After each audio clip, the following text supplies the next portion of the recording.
Good evening, ladies and gentlemen. Here we are together again, lounging with Lisa and Smoking in G Sharp. We're coming at you live, but not really live, from my nighttime outdoor studio and G Sharp's whirlpool of insanity.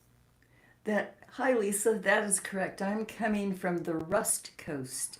There you go. I know. I didn't realize you had a Rust Coast. We have the Rust Belt. I think Yeah, I'm in it, or I'm in a Rust state now. I'm not sure. yeah, it's getting pretty rusty and coming down to a squeaky halt here. I see. Yeah. Well, tonight we thought we would launch a new show, and it's called Stream of Consciousness, and it's exactly how it sounds.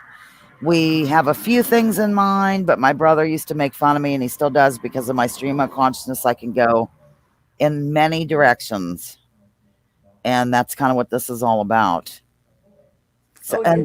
and Smoking and G, of course, did the opening. I love it. It's very Zappa esque. Oh, thank you. Yeah, I thought there was a little rock in there. Huh? Totally. Yeah. So I guess we'll stay like this until we want to show somebody something or talk about something, or maybe we should go to our little icons. Do you want to go to our icons? We'll go to our We're going to go to icons. our icons, ladies and I'll gentlemen. see you in a few. Okay. And there we are.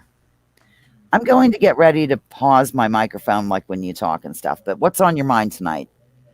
Well, I have a few things. Let me grab something and I'll just see what I feel like talking about. I hope I'm not jumping. Well, let me jump to this first. I just wanted to point out something, if you can share that up. Federal executions will restart again after 17 years. Isn't that an interesting new twist to our already twisty world? It certainly is, and I feel the first one who should be executed might be Bill Barr himself, who has covered up for one Jeffrey Epstein for, I believe, decades at this point.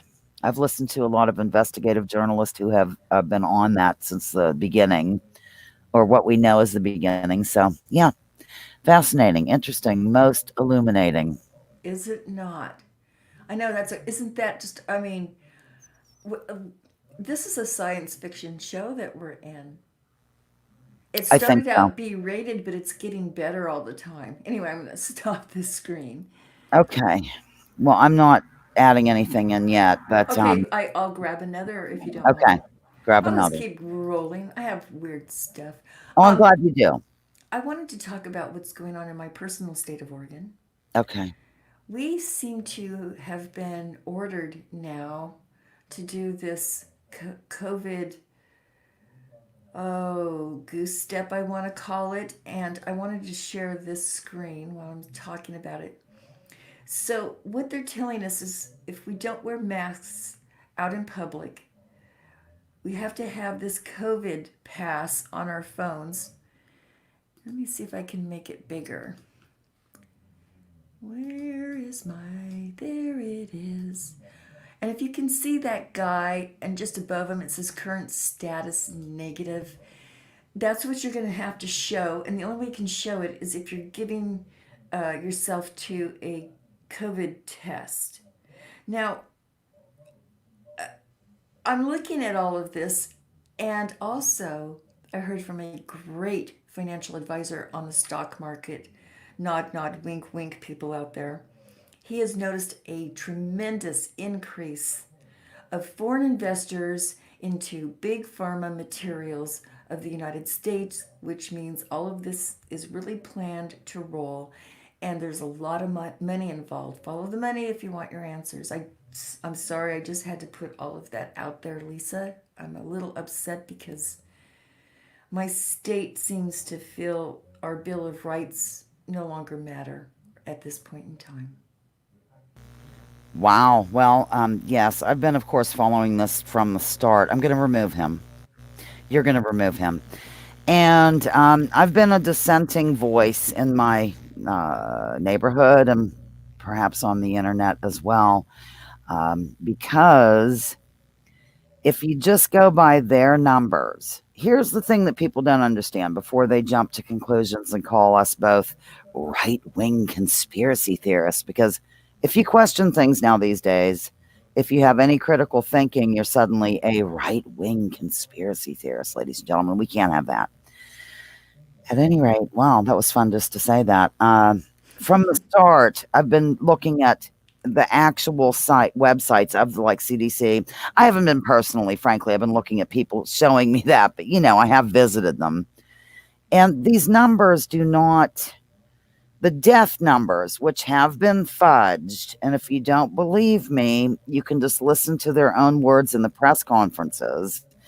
Uh, One lady who wears a scarf was talking about if somebody had a heart condition, for example, and they ended up testing positive, and we can get into the tests later, that they certainly should be marked down as a COVID death. They are definitely doing this by their own admission, by the CDC and the WHO. I don't understand why people can't, like you said, follow the money.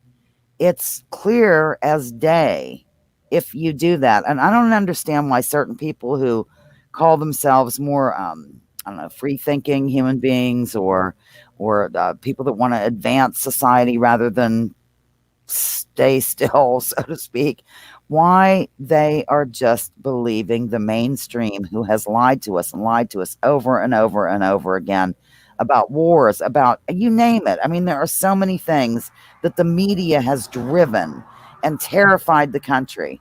And this is one of them.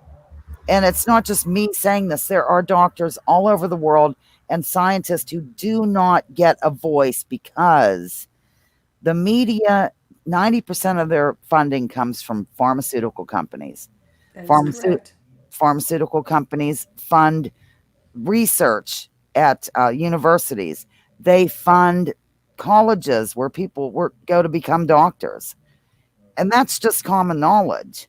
So I really get frustrated when people who are generally suspicious of big pharma for some reason don't put two and two together here, and it drives me to drink. Okay, it's your turn. Oh no, that's all well said. I'm absolutely in concurrence with all of that. I've been saying this for since 2011, basically, to a lot of people around me, and no one wanted to hear the fact that, we have a wobbly financial system. Um, Everything seems to have corruption at every level now. It's that it's all becoming too much and too weighted. And I'm sorry to say, I am seeing this country go to a corporate technocracy for many reasons. And pharma is one of the legs of that. Let me interject because what I will do is remind the viewer. I can maybe even bring my column up because I want to get Eisenhower's exact. Wait, I'm on the wrong thing. How funny. In my column that I wrote this week, which I did send to our dear sweet Smoking and G, I pointed out that Eisenhower's farewell speech was more than just the military industrial complex.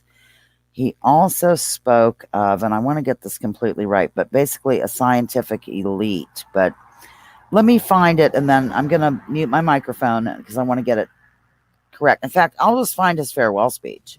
Can you take over for a minute? I can.